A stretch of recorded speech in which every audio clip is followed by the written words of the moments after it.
안녕하십니까. 드론 항공 촬영 영상 편집을 담당하고 있는 이철승입니다. 어, 지난 시간에 우리가 그 강의 기획서라든지 우리 교과목이라든지 이런 소개를 잠깐 드렸었죠. 우리 교과목은 실제 드론 촬영 영상을 가지고 편집하는 교과목이에요. 근데 지금 현재 우리 지금 코로나 때문에 드론을 가지고 할 수가 없어요. 그래서 이번 시간에는 드론에 대한 어떤 가치, 드론의 가치에 대한 내용들을 조금 다뤄볼까 합니다. 그래서 드론이 이제 올해 드론이 비즈니스 맵에서 이제 어떤 것들을 사용을 하고, 그 다음에 2020년대에는 드론을 어떤 방향이라든지, 우리나라 실정, 그 다음에 이제 지능형 드론이라고 하죠. 지능형 드론, 그 다음에 드론의 미래, 뭐 이런 걸로 해서, 좀 강의를 이제 구성할까 해요. 우리가 이제 원래 이 과목 같은 경우는 지금 현장 전문가분인 다른 교수님과 같이 진행이 되어야 합니다. 하지만 지금 현재 동영상 같은 경우는 이제 이론적으로 저와 함께 이 동영상을 보고 수업이 진행이 될 것 같아요. 그래서 이제 먼저 우리가 드론이라는 거는 이제 많이 들어보셨죠? 드론은 이제 숫벌이라고 합니다. 숫벌. 우리가 벌을 이제 숫벌을 드론이라고 하는데 드론이 이제 이동하면서 요즘에는 뭐 화재 진압이라든지 화재 진압에서 어떤 불꽃을 잡는다든가 인명을 구조한다든가 그 다음에 또 뭐 있을까요? 농장에서 농약을 살포한다든가 이런 다양한 분야에서 이제 드론은 이용되고 있어요. 하지만 이 드론의 이제 원리라든지 앞으로 이제 배워야 될 거 우리 교재랑 이제 같이 가지고 해야 되는데 드론의 원리라든지 드론이 어떻게 진행되는가 이런 것들을 이제 조금 더 아셔야 돼요. 그리고 또 이색 드론이 어떤 것들이 있는가도 또 뭐 이해를 하고 계셔야 되고 그 다음에 만약에 이제 여러분들이 드론을 실제로 장비를 가지고 이제 할 때 안전 수칙 같은 것도 또 알아야 돼요. 그래서 드론의 이론적 배경, 그 다음에 드론 종류, 드론의 안전 수칙, 그 다음에 항공법, 항공법도 있죠. 사실은 이제 우리 대학 같은 경우에는 드론을 함부로 띄울 수는 없어요. 그래서 드론을 띄우기 위해서는 내가 이쪽에서 드론을 띄우겠습니다. 그리고 신고를 하고 해야 됩니다. 그래서 이제 이런 것들을 이해하기 위해서 기초 자료인 드론의 가치라는 동영상을 하나 만들었습니다. 그래서 드론의 가치를 보시고 조금 더 이해하시고 그 다음 주 강좌에서는 이제 실제 교재에 대한 내용을 가지고 이제 수업을 진행하도록 하겠습니다. 드론을 우리가 이제 뭐 물건을 운반한다든가 뭐 이럴 때만 사용할 수가 있는데 이제 그 이상의 지능형 드론이라든지 이런 것들이 이제 많이 개발이 되고 있습니다. 그래서 저희가 이제 구성한 거는 일단은 드론의 비즈니스 맵 보시고요. 그 다음에 2020년도에 드론이 어떻게 개발이 되어 있고 어떻게 방향성이 잡아져 있는가 그리고 우리나라의 실정 이런 것들 그 다음에 이제 지능형 드론이라는 게 있어요. 지능형 드론 것들 소개를 하고 그 다음에 드론의 미래 비전에 대해서 한번 얘기를 할까 합니다. 먼저 드론의 가치 이야기하면 일단은 그 사업적 측면, 즉 비즈니스 사업적 측면에서 많은 부분을 차지하고 있는데 요즘에는 이제 정부나 지자체, 그다음에 기업, 그다음에 개인이 드론을 많이 이용을 합니다. 개인은 이제 취미나 스포츠, 뭐 드론 레이싱과 같은 게임도 많이 이용을 할 거고요.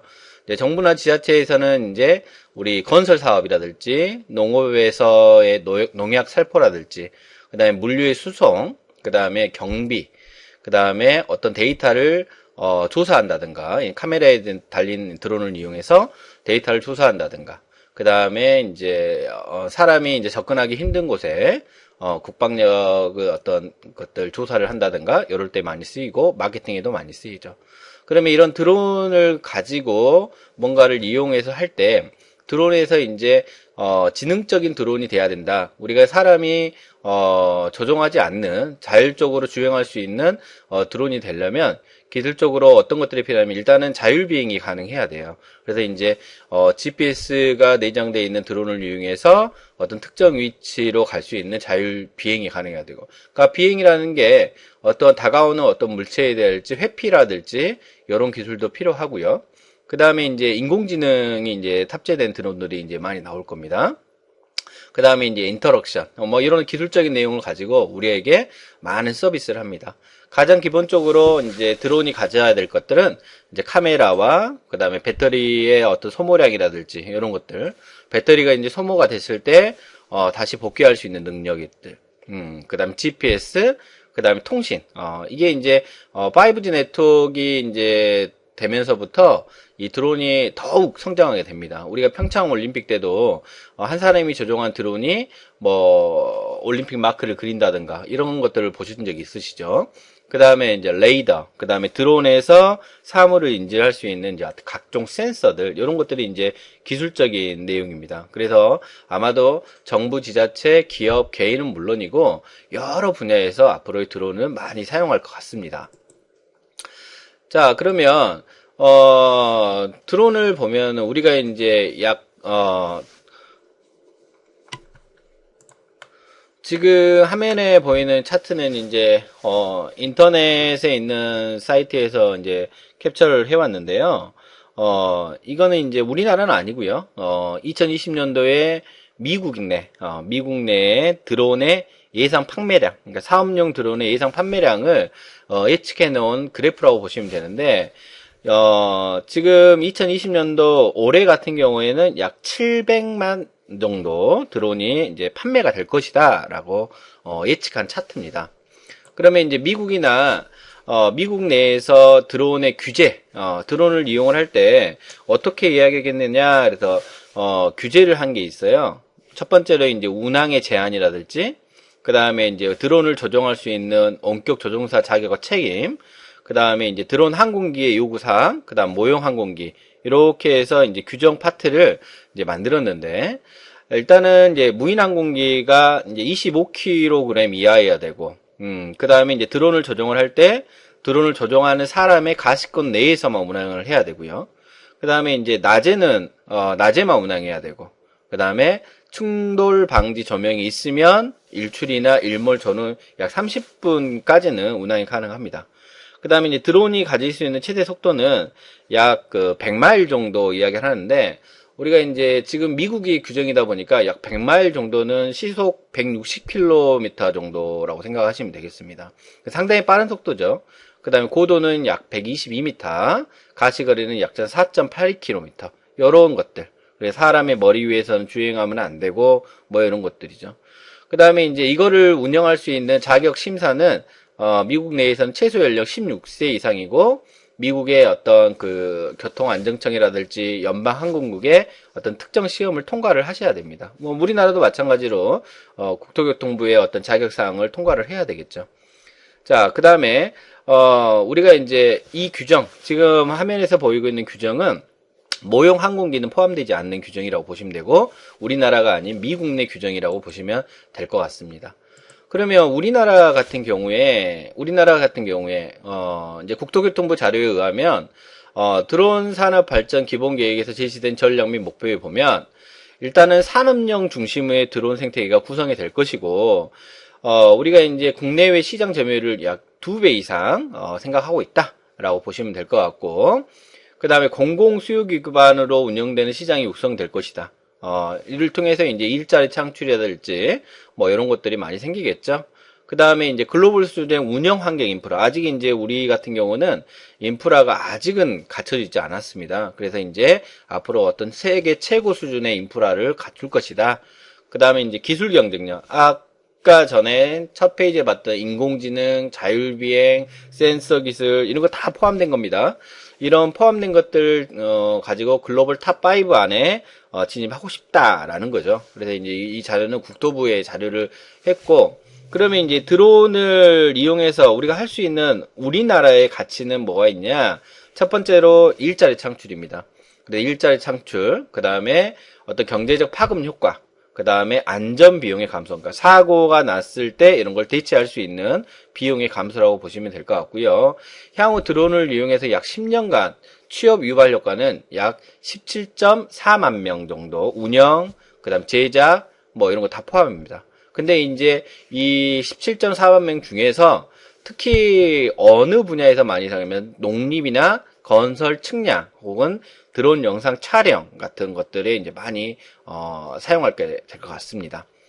자, 그리고 이제 산업 분야에서 많이 사용하겠죠. 그래서 요거를 이제 돈으로 환산했을 때 약 21조 1조 원 정도 이런 부가가치가 발생을 할 것이다 라고 예측을 한답니다. 자, 그 다음에 안전비용 감소는 건설업에서 드론을 활용했을 때 약 재해가, 그러니까 산업재해 같은 경우죠, 약 10% 정도 감소할 수 있다라는 겁니다. 자, 우리 실정 이렇게 이야기했고요. 그러면 우리가 이제 사람이 조종하는 드론이 아니라 지능형 드론이라 그럽니다. 지능형 드론이라 그러는데, 우리가 이제 지능형 드론에서 좀 관심을 가져야 될 회사들이 조금 있는데, 첫 번째로 여기 보면은 애니드론이라는 거예요. 요거는 이제 어떤 프로펠러가 달린, 지금 의자에 달려 있는데, 이런 사물에다가 요런 프로펠러를 연결해서 즉각 물건을 운반할 수 있는 요런 드론을 만든 회사입니다. 그래서 이렇게 이제 만들어 놓고, 이 프로펠러에 이제 최대 15kg까지 무게를 싣고 약 20km 속도로 10분간 비행할 수가 있습니다. 그래서 애니드론에서 만든 이런 드론들이 있고, 그 다음에 이제 또 이게 이제 사람을 인식해서 따라다니고 촬영할 수 있는 드론인데요. 스카이디오입니다. 이게 이제 자율비행 드론이에요. 자율비행 드론. 그래서 이제 사람의 어떤 웨어러블 장치와 드론하고 연결해서 사람이 어떤 진행하는 방향에서 먼저 진행하면서 촬영을 할 수도 있고, 그런 것들. 그 다음에 이제 엔비디아라는 회사에서 만든 드론인데요. 요거는 이제 보통 드론들은 GPS가 내장이 되어 있습니다. GPS가 내장되어 있는데, 여기서 만든 드론은 GPS가 없는 인공지능 드론입니다. 그래서 이제 이런 드론들을 우리는 통상적으로 지능형 드론이라고 이야기를 합니다. 그렇죠? 자, 그 다음에 이제 우리가 또 드론에서 물건을 옮겨야 돼, 농약을 살펴야 돼, 건설에서 촬영을 해야 돼, 그러는데 이제 직접 사람이 탈 수 있는 드론입니다. 그래서 이런 드론들을 뭐라고 하냐면 유인 드론이라고 합니다.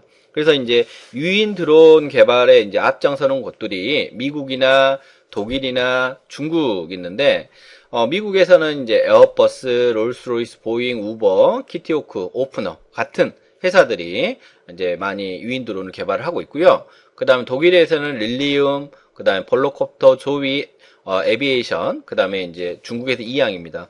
왼쪽에 보이는 게 이제 2항 드론이에요. 1인승, 그러니까 사람이 한 명 탈 수 있는 1인승 드론을 시험 비행을 최초로 성공한 드론이라고 보시면 되고, 여기는 이제 우버에서 만든 드론입니다. 이건 사람을 수송하는 드론이고, 요거는 조금 약간 기술 개발이 조금 더 필요하죠. 그래서 이제 유인 드론에 좀 앞장서는 드론이 왼쪽에 보시는 이항 드론이라고 보시면 될 것 같습니다. 시험 배형도 이제 성공을 했고요. 자, 그러면 이제 드론의 미래 방향, 자, 한번 생각을 한번 해볼게요. 자, 5G 네트워크라고 많이 합니다. 근데 5G 네트워크의 특징이 보면은 저지연성, 그 다음에 높은 신뢰성, 그 다음에 보안성, 이런 것들이 갖춰져야 돼요. 그래서 이런 것들이 갖춰지고, 그 다음에 이제 드론을 이제 조종하는 형태에서 드론끼리 연결하는 이제 커넥티드 드론이라는 게 있습니다. 물론 자율주행 기술에서도 자동차에서는 많이 이제 연구를 하고 있는데요. 이 커넥티드 드론이 되면은 드론과 드론과의 통신이에요. 그래서 드론과 드론과의 통신을 하게 되면 한 대의 드론만을 조종을 해서 여러 대의 드론을 동시에 제어를 할 수 있다라고 보시면 되겠죠. 그래서 아마 커넥티드 드론이 나오면 이 드론 산업 분야에서 많은 발전이 가져질 것 합니다. 그리고 우리가 이제 소프트웨어로 서비스 품질을 올릴 것이다. 라고 해서 SaaS라는 이야기를 많이 했어요. 지금까지는. 근데 앞으로는 DAS라고 이야기를 합니다. 드론이 산업 전반의 서비스를 지배를 할 것이다. 라고 합니다. 그래서 이 드론 산업들의 미래에 얼마나 영향을 줄지 얘기를 해주는 것이고요. 자, 그리고 아래의 차트는 BCG 그룹, 보스턴 컨설팅 그룹에서 조사한 그 차트를 캡처해서 넣어놨는데요. 우리가 이제 2050년까지 지금 여기 이제 색깔로 구분이 되어 있는데요. 2050년까지 어떤 드론 산업의 수익 분포를 보겠습니다. 일단은 이제 크게 프로덕트, 서비스, 오더, 기타라는데 이쪽에 이제 발전 방향, 밸류 체인 보면은 디자인 마케팅 쪽에서 먼저 많이 하고요. 그 다음에 조립 생산 부분, 그 다음에 부가가치, 그 다음에 조정 운영, 그 다음에 유지 보수, 뭐 이렇게 했는데 가장 많은 부분을 차지하는 게 이런 부가 서비스 부분에서 많이 사용하고, 그 다음에 조정 운영 부분. 그래서 부가 서비스 부분하고 조정 운영이 약 70% 정도가 드론의 전체 100% 중에서 약 70% 정도가 어떤 산업 수익 분포를 만들 것이다. 2050년을 기준으로 해서요. 이렇게 이제 예측을 하는 컨설팅 자료라고 보시면 될 것 같습니다. 자, 뭐, 요 자료는, 우리가 지금 이제 이 자료는, 우리 강주여자대학교 교양 기초교육원에서, 열린 교양으로, 채택된 자료고요. 이 다음 영상을 보시면은, 유튜브에서 있는 이색 드론이에요. 그래서 이 이색 드론의 영상을 보시고, 아, 드론이 이런 것들도 쓸 수 있구나. 그런 내용들을 다루고 주고 있습니다. 자, 참고하시기 바랍니다.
just